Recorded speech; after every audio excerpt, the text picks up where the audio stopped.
Welcome listeners. You are listening to a podcast from the Free People's Movement, out of Sweden.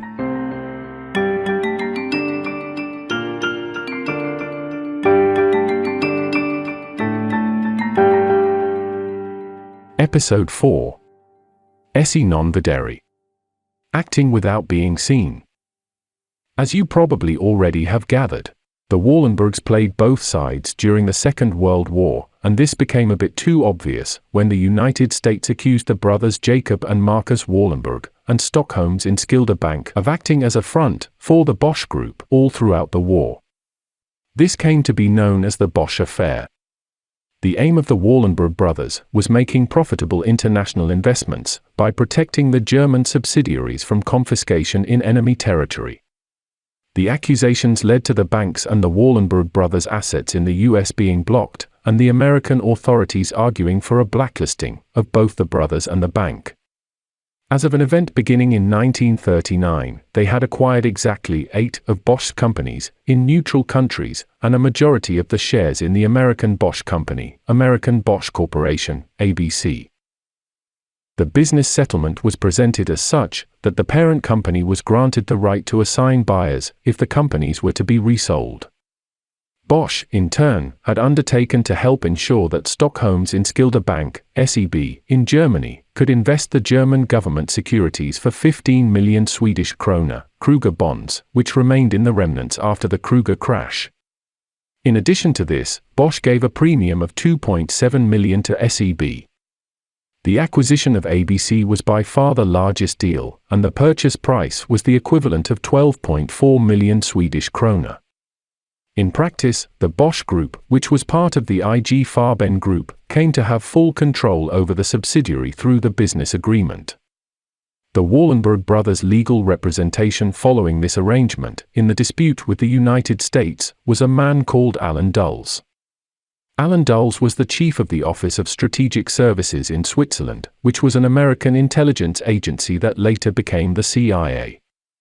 Alan Dulles would, after the Second World War, become the head of the CIA. Alan Dulles' brother, John Foster Dulles, who also had advised the Wallenbergs in the Bosch affair, would later become the U.S. Secretary of State. After the Bosch affair and the negotiation between the United States and the Wallenberg brothers, the U.S. representatives declared that the Wallenberg brothers were saved more by the start of the Cold War, rather than by any improvement in their business ethics. The relationship between the Wallenbergs, IG Farben, and the political leadership of Germany was not quite as uncomplicated as many might think. The individuals connected to IG Farben was during this period the core of the deep state. At this point, it shouldn't shock you that the deep state actors were behind the rise and fall of Adolf Hitler.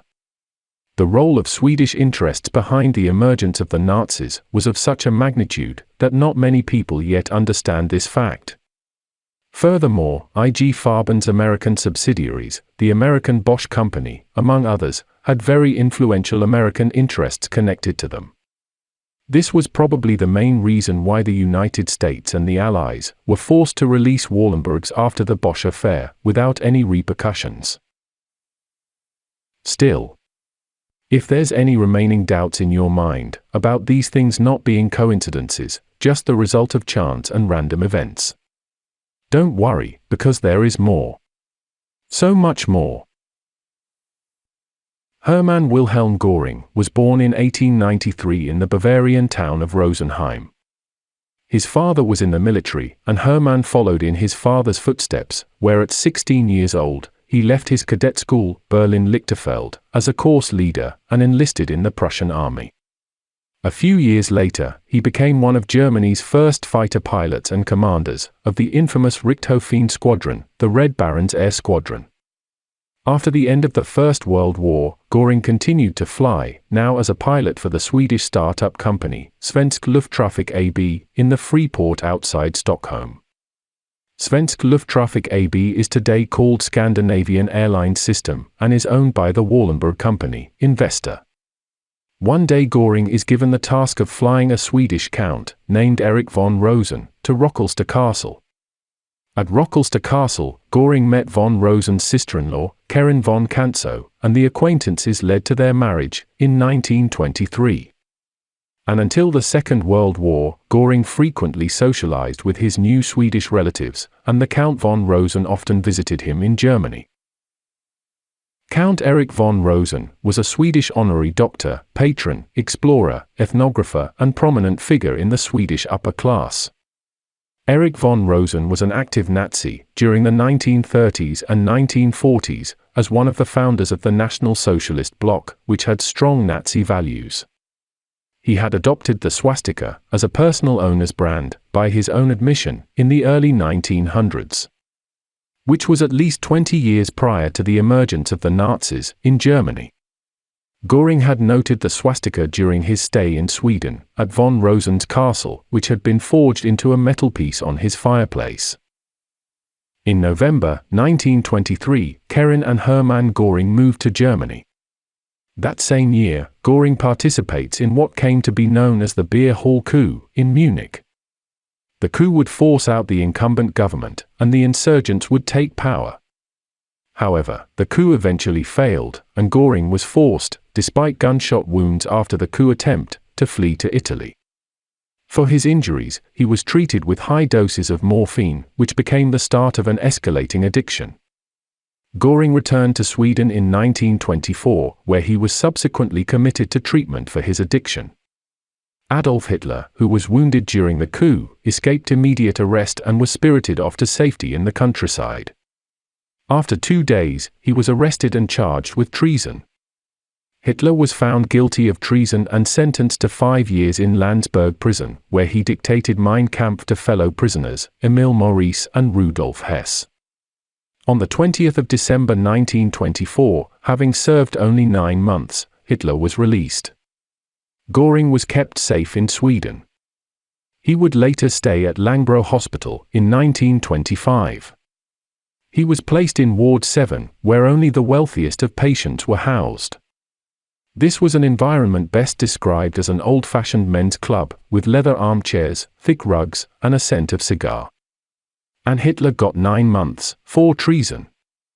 Maybe Hitler and Göring had some powerful friends in high places. One can only speculate. The Wallenberg family, through their investment company, Investor, owns another company, which was at that time called Esse. In 1933, when Hitler became the Chancellor of Germany, Esse decided to change its logotype. The logotype of Esse was until that time a swastika. You can't even make this shit up.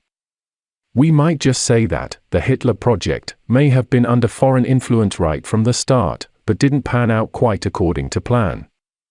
The Cold War proceeded, with the Wallenbergs controlling both regular surveillance, via the telecommunications infrastructure, as well as via the backdoors built into Crypto AG's cryptography machines. Again, control of information is both a massive strategic advantage and an important tool for controlling public opinion. You might think that this is ancient history. But in order for us to understand where we are, and why the world seems to have gone completely crazy, we have to understand our history. Now, I bet you want to know what has happened since. Join us in the next episode, as we venture on through history, shining new light on historic events, and what really went on behind the scenes. Thank you for listening.